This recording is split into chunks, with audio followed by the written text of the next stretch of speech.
Liberals were fawning over Jimmy Kimmel last week after he pulled a stunt in which a group of President Donald Trump's supporters were shamed in an encounter with a family who was affected by the president's immigration crackdown. The encounter, as Kimmel's political antics tend to do, led to an outpouring of love from the left.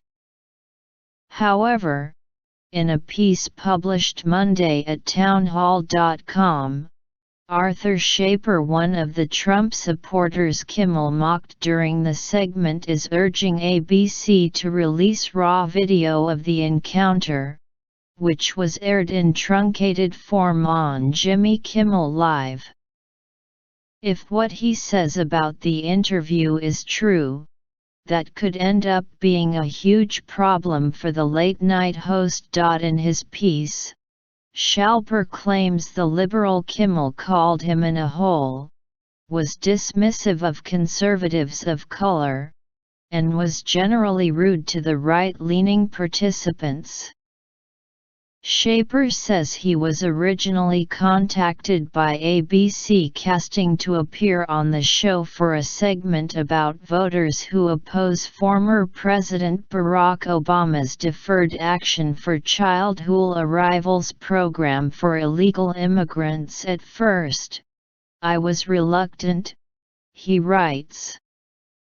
Kimmel uses every shame-inducing prop imaginable to attack President Trump and conservatives in general. However, he reached out to a friend with a Trump-friendly pack for advice. She encouraged me to go with her and 4 others, Chanel Temple, Wes Parker, Lori Maisonaz, and Celeste Grieg, Shaper says. All of us know each in other conservative circles throughout Southern California.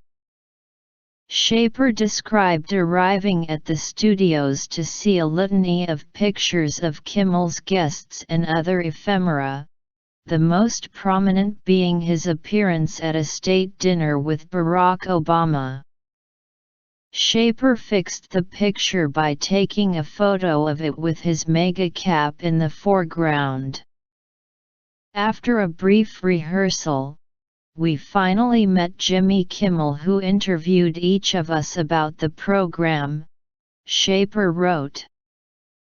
I told him that nearly 50% of DACA recipients are fraudulent, and illegals commit proportionally more crime than Americans. He finished our brief interview with, "I want you to meet somebody."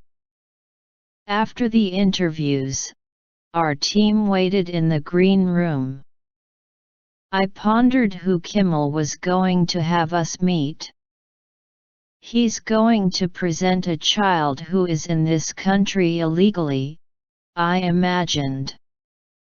Lo and behold, Kimmel introduced us to Esmeralda, a DACA recipient brought into this country by her law-breaking illegal parents. She was seated with a baby girl in her lap. Kimmel staged the most compassionate scenario, hoping to shame us into silence. Yes, Shaper's premonition had come to pass. And things were about to get a lot more pathetic, as well. Shaper describes being silenced by Kimmel 5 times. Right away, I opened up about our need to put Americans first, including our homeless veterans and foster children, Shaper writes. Okay, Arthur, that's enough. And why couldn't I finish? Because this is my show. Kimmel fired back. He would say that 3 more times. What a dictator. I mentioned general statistics about illegals committing a higher rate of crimes than native-born citizens. Okay, Sean Hannity, give it a rest, Kimmel mocked me. I don't watch Hannity, I countered. Other people in our group were shocked to see how triggered the comic had become. The discussion that Shaper describes was considerably more nuanced than the one that appeared on Kimmel's show, including numerous points made regarding Esmeralda's legal status and how it could be settled by a number of means. I pointed out that there are ways to settle Esmeralda's unlawful status. My friend Fernando had entered illegally, then married an American citizen. I then reasserted to Michael, Esmeralda's fiancé, and Esmeralda that we are a nation of laws, and that I have not been afraid to tell illegals that they must establish legal status, Shaper describes. I find it hard to believe that you have friends, Kimmel retorted. Stay classy, Jimmy. And apparently, the host, for all of his liberal tendencies, left most of the opinions of the panel's sole black member out of the final cut. Chanel gave the most impassioned statements, declaring how her husband was an immigrant, that she had waited in line with him for years before finalizing his naturalization status. You are playing on our compassion.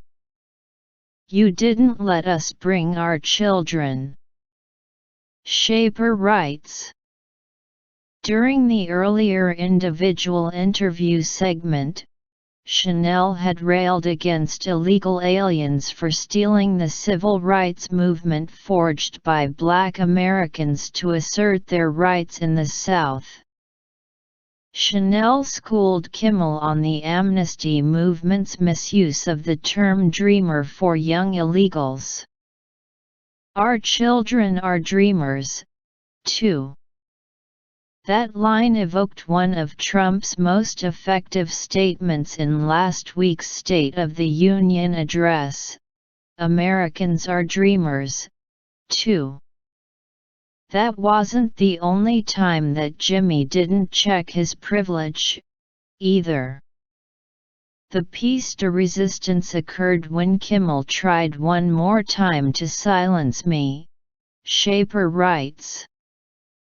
Bursting through all of Kimmel's attempts to shame us, Lori reminded the audience about the needs of American citizens. In rude yet repeated fashion, Kimmel championed Esmeralda but talked over Lori, and I finally calmly asked, Jimmy, why won't you let this Latina for Trump speak? You keep interrupting her. Is it because she has darker skin than you? With that, Kimmel completely lost it and shouted at me, Shut up, you a hole. In the end, though, Shaper describes the appearance as a positive one for him. Kimmel and co didn't realize whom they were messing with, and I am glad I could relate what else happened behind the scenes. He writes about turning the tables on the late-night host. At this point, I hope that Kimmel and his production team will show some guts and release the entire video of our forum with Esmeralda, Michael, and their child. That's unlikely to happen, particularly if it's as incriminating as Shaper seems to let on. However, it seems like the darling of the left may be about to face some serious questions about the exploitative segment that won him so much liberal love.